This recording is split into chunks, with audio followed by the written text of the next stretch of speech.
Push, pull, lift. Okay, they're things that we do every day, sometimes without realizing we're doing these things.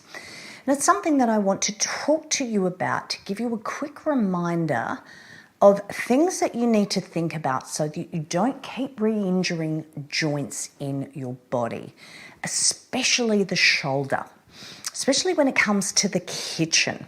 The kitchen is a place where you can, without knowing it, keep aggravating something in the shoulder or the elbow. And a lot of it can come from such simple things that when you actually go back home and you think about your movement a little more when you're doing things, you may have a little bit of a light bulb moment and go, that's why my shoulder is taking so long to heal, or that's why my elbow is always sore. It could be something so simple.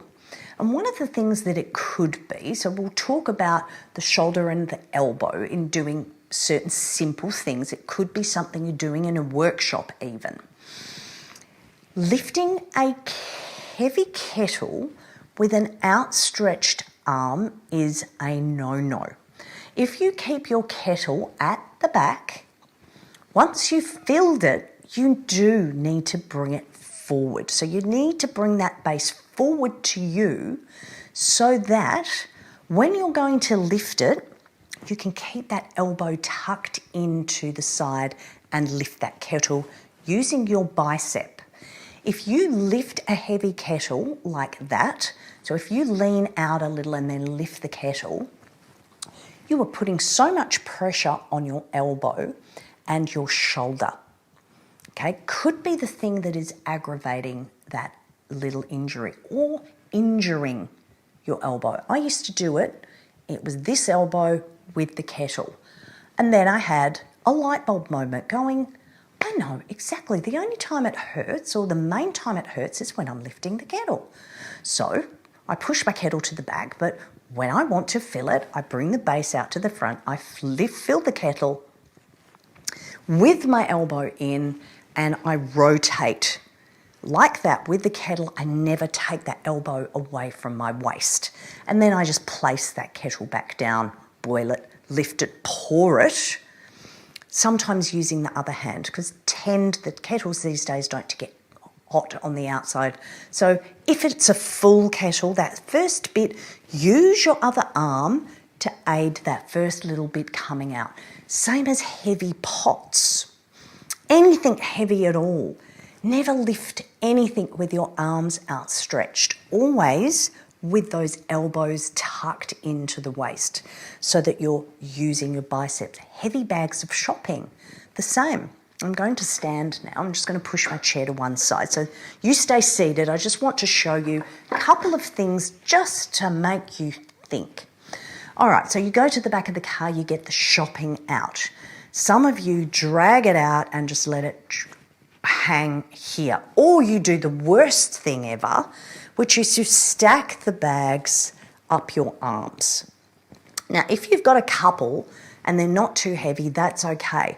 But you've got to make sure that if you're going to do that, elbows come in, you hold the shopping with your arms like that, close to the body, elbows tucked in, so you're not putting any pressure on those shoulders. All of these little things add up to make a big difference. So if you do like to garden and things like that, and you need to pick something heavy up off of the floor, we've already gone through good form to get low, which is that wide squat position. So obviously the lower you go, or the lower you need to go, the wider you want that angle of those legs. Again, so I'm going to imagine I'm picking, let's say, a bucket full of water, or a watering can off of the floor. You want that directly in front of you. These things that I'm showing you will just become natural movement. But in the beginning, you're going to have to think about everything you do and the way you use your body so that you can stay as pain-free as possible all the time. These things work. So it's that squat position. We sit into that chair behind us, bucket's there, elbows come in, I get the handle of the bucket, elbows are in, and I lift with the legs to begin, and I'm bracing, and I keep that bucket close to the body before I go and walk with the bucket. I don't walk with one arm, letting yes, I'm still walking. I don't let the bucket hang. Okay, if you've got two items that you need to carry of relatively equal weight, you want to try and hold them with those chicken wings in. So keeping those arms nice and close to the body with the elbow bent. It's easy to apply the principle if you just think about it. So lifting anything, elbows in.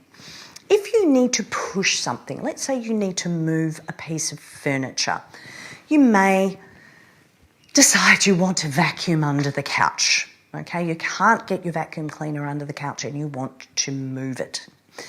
All right, most of us, it's a back-breaking exercise to move furniture. You either need to pull it or you need to push it. If there's two of you, one can pull, one can push, but just be careful again how you do the move. If you are the pusher, so if you're the person pushing the item, whatever it may be, you want to get like in a lunge position to push. All right, you don't want to be standing like that to push, because what will happen is your bottom will come out, but you'll round out through the back and all the weight that you push will land in your lower back. No, we don't want that. Remember, we want to keep the weight in the muscle, not the joint.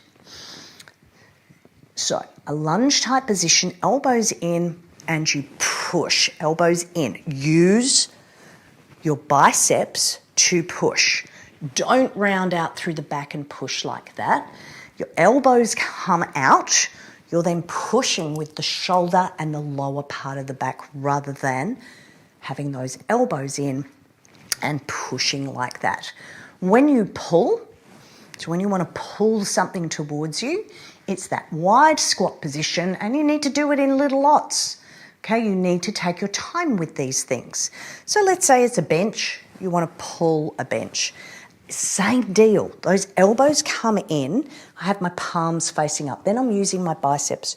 You get into a wide squat position, you pull, you brace through the tummy, you come back a little, wide squat position, you pull, you go back a little, wide squat position, you got it, elbows in, you pull.